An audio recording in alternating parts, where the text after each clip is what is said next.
Let me ask you a question. In this position, your opponent gave you this check and you are a piece up. Will you cover that check with the queen, or will you move the king or do something else?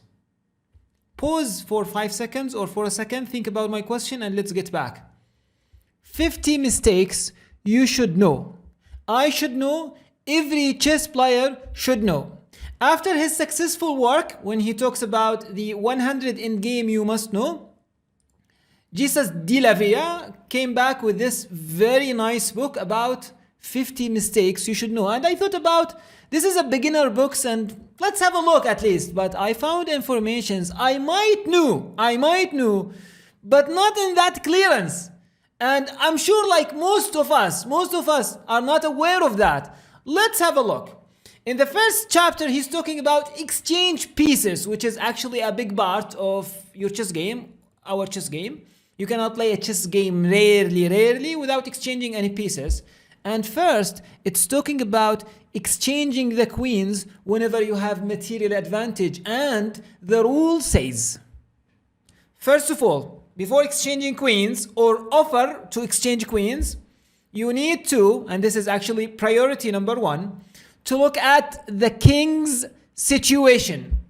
If your opponent king is discovered, like not safe, then you do not exchange queens. You keep your queen on the board and attack, or keeping some attacking chances in the future. If your king is not safe, then you are the one who should seek exchanging the queens. If that works, then forget about the rest of the rules. If it's not working, for example, our king is safe, our opponent king is safe, or can be safe, it might appear not safe, but it can be safe, so that's safe. Rule number 2, this is actually fascinating rule. If you have material advantage, if you have a piece material advantage, then most likely your opponent will have some pawns for that piece, 1 pawn, 2 pawns, sometimes 3. So do not exchange queens. If the material advantage you have are pieces or piece, then do not exchange queens. If the material advantage you have are pawns or a pawn, then you can exchange queens. Wow, that's fascinating.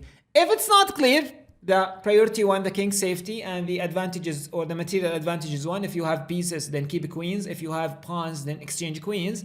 Then the third one, which is also interesting, look at whose queen is more active. If your queen is much more active than your opponent queen, then decline the exchange offer, or even do not offer it if it's your choice.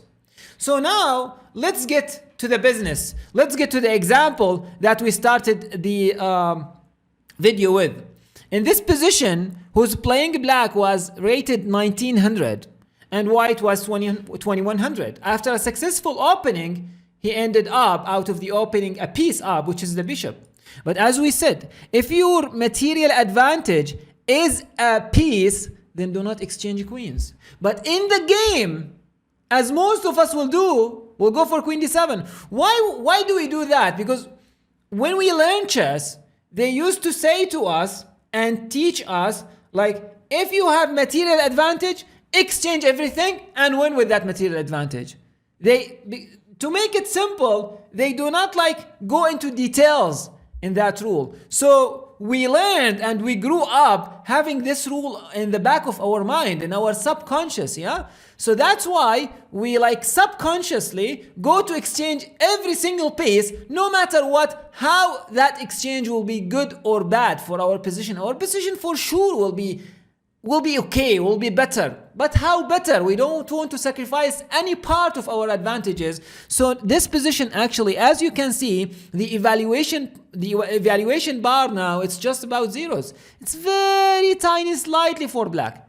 But if king f8 is played, then this king seems unsafe. But actually after g6, king g7, this king is completely safe. No diagonals, no files, no pieces even to check the king. And this rook can improve easily, like after h5, rook h6, rook g6. And then after you, with the help of your extra piece, win some pawns back, then you can happily exchange queens and win the game. And actually this is what should happen. Like for example, rook f3, g6, queen takes a6, king g7, and now it's just minus 4.4 or almost minus 5. Why? Because I have the extra piece. Actually, this king is not safe. The first rule as well applies in this position. This king is not safe. The queen is super active. The second rank is open. The back rank is weak. And the g5 is open. And this diagonal is not that safe. Neither this one. So black is winning. That's why queen d7 was a bad move. So if you answer, I will play queen d7, then you learn a lot. Even if you said no. Sometimes you play king f8 out of subconsciously, okay, you got the right move, but you don't get the right reasoning behind the moves. So after queen d7, rook takes a6 is played. It's not queen takes a6. See again, because queen takes a6, now you allowed the queens to keep being in the board, and your king might not be happy. And it's now again minus 2 for black. So it's just rook takes a6, and after rook takes a6, the game went on. After queen takes, rook takes, castling. Actually, too many details in this game, but I don't want to avoid the essence of this video, yeah? Okay, so after castling, the game went on to play rook c7, white played rook c7, and after rook f8, b5, the pawns now are super dangerous, and actually one of the points why do not exchange queens when the king is not safe. Now this king can be used to help the pawns. While previously, so that means the pawns has more potential to be dangerous. While if the queen's on the board, this king cannot even move. So that's another point actually. So rook b8 played in the game. Actually rook c8 was better. So after rook c8, c6, bishop c5, and the pawns are stopped, and soon enough bishop takes b6 has to be played, and after rook takes b6, rook c7, and this is a completely drawish rook endings. Anyhow, after b5, black played rook b8 attacking the pawn, but simply rook b1, bishop d8, rook d7, and after rook e7, rook d6, and later on, white went on to win the last game, winning for white. This is draw, but because these are dangerous pawns, black has to be super accurate, and because of that, he was not, and he lost the game. Let's see another example, and here it's black to move, and the queen is threatened, and again black is a piece down. So the question is, will you offer the queen's trade or not? The answer should be I will do. I will offer the exchange of queens. Why? Because the material advantage that my opponent has is a piece material advantage, while I do have pawns. So what do I know as white here in this position? I should not exchange queens. Though after the queens exchange, see the evaluation bar, see the computer understand these rules better, but in this book you can see the computer's way of thinking in words, so you can understand it. So look, before queen takes b6, it was 1.6 advantage for white. After queen takes b6, it's only 0.9. It decreases by 0.6, which is a huge, yeah, by one move. So that's why in this position the best move is to refuse the queen's exchange and play queen c2. But there is a very little chance that your opponent will know this and will go and exchange queens, and after the game he will go out after the draw of the game. For example, he went out, I don't know what happened, I was winning, like we all hear these ideas after loss and advantage, like I was winning, and it's just a draw. Why did you draw? I don't know, like my opponent played well. No, you don't know some rules. Simply queen c2, and after g6 now you continue the attack by bishop d5, rook f6. Still white is much better, but at least black tried. But in the game, see, this is interesting game. In the game, black refused and said, no, my opponent is a piece up, let's go queen d4. Let's like centralize the queen.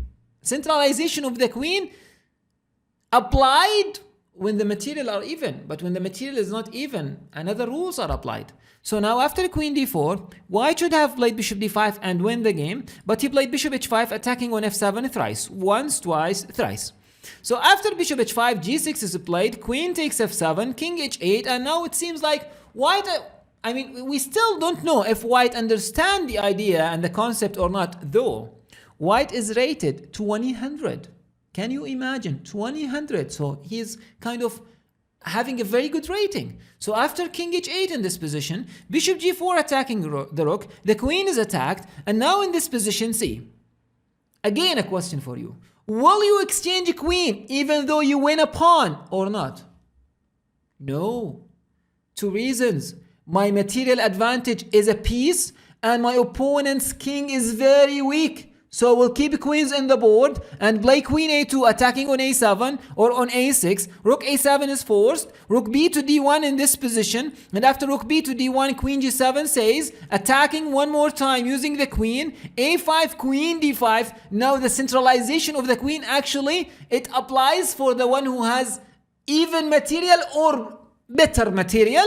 So after queen d5, a4 says, bishop d7 attacking the rook, and after rook e5, simply rook f8 wins the game on the spot. As you have or you're forced to take, I will take back. This king will not survive long. So after rook 6 e7 in the game, white, though rated 2000, he played queen f6 check. And see the evaluation bar. It was 3.5 plus 3.5, and it decreases by 1, 2.6. Wow.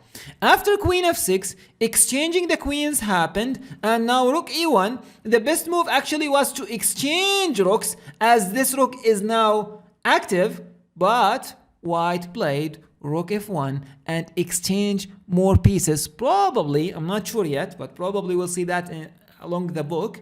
It applies to the rest of the pieces. The same idea, the same rule. If your material advantage is pawns, exchange pieces. If your material advantage is piece or pieces, keep or avoid exchanges. Anyhow, after rook f1, after a5, now bishop d7 played, and now in this position a mistake happened, which is rook e5, and now this is actually a rule not relevant to our video, but it's good to know. Usually, when you want to support the pawns with the rook, it's good to support the pawns from the back. Either rook b8 and push, or rook a8 and push. The worst from the front, if the rook here is the worst, and in the middle is playing rook e5 and from the side, yeah? And again, if you want to control the passed pawns, it's better to do that from the back. What do I mean by this? I mean, here the best move for black was, or for white was, rook f6, and after a4 you control the pawns this way. Never from the front. This is a bad one. Why? Because the rook now lost her or its attacking and aggression against the king. From the f6, at least the king can join the game, but now the king can. b4 first, and now the king joining the game, and slowly the king joining the game, and the king is actually very effective, very active in this position. So rook c3, and after bishop c2, rook c5 again, king f4, the king is active enough, rook e7, the rook is activated, but it's way too late, our friend. And after rook g5, g4, h5 happened, rook e4 check, rook e3 check, and soon enough, the game ended up in a draw. And what makes it actually is not easily draw, but we all know that a bishop and a rook against a rook is just a draw. Last position of our first error, and here in this position, black was rated almost 2100, white is almost 2100, and white played, or black played in this position queen e5, which was a very bad move. But here in this position, it's plus 1.3 advantage for white, and the reason of that is this king being weakened. Normally, when you play g6, bishop g7, and the bishop in front of your king exchanged, that makes your king weaker, while this king is super good. So after queen e5, now white has a huge attacking potential, a huge one. Either going for f4, f5, for example, f4 attacking the queen. If queen h5, now ideas like knight f3, and soon g4 will trap the queen. That's why queen c7 has to be played, and now f5 to be following. You go knight g5, h4 to be following. You go back, f takes, knight f4, threatening this fork. You have to defend knight g4, and now whenever I move the knight, then there are some ideas here on h6, like probably knight takes h6 is a threat, so after king takes h6 there's knight e6 and you will lose the queen. Very strong attack, very dangerous one. So this was actually the idea. And here in this position, this is actually the computer recommendation, either f4 or knight g4 even. Both are over +2 for white.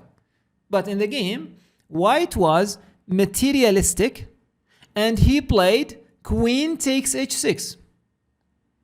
Though some of us know, some of us not, normally computers are materialistic because they know how to defend and convert the material advantage.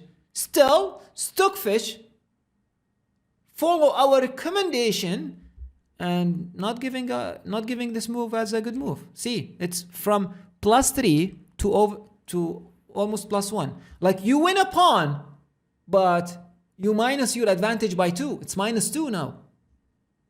I mean, it was +3, but now it's just +1. So after king takes h6, the game went on after knight g4, knight takes e5, rook d6. Now, the safety of the king, it doesn't matter anymore. Why? Because there is no queen. So after rook d6, actually, the game ended in a draw. As you can see, because there is a huge pressure here on d3, and white has to be super accurate not to lose the advantage. f6, e5, and soon, I mean, he lost the advantage and he simply lost, not lost the game, he lost the advantage and lost the chance to win an easy game, yeah? After, like, for example, f4, I'm sure, like, the game will be winning in a few moves. Like, after f5, I mean, continue, but black is still alive and he has a passer. Everything might happen all of a sudden. Like, okay, still a pawn up, but it's very tough to convert. And slowly, black managed to gain 1 pawn, and the game ended in a draw and a few extra moves. So imagine, this is only error and mistake number 1.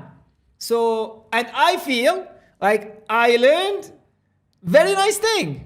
Something that I wish I learned earlier, you know, because I'm sure like I exchanged queens many times in the wrong way, or at least like it costs me a time to decide. But now, no, now I am armed with this very important, nice, well, like classified knowledge, and I can easily apply it in my games, and I can easily teach it as well. This is number 1. If you are interested to watch the rest of them, you can read the book or you can watch us here on YouTube. Subscribe and have a nice one. See you soon.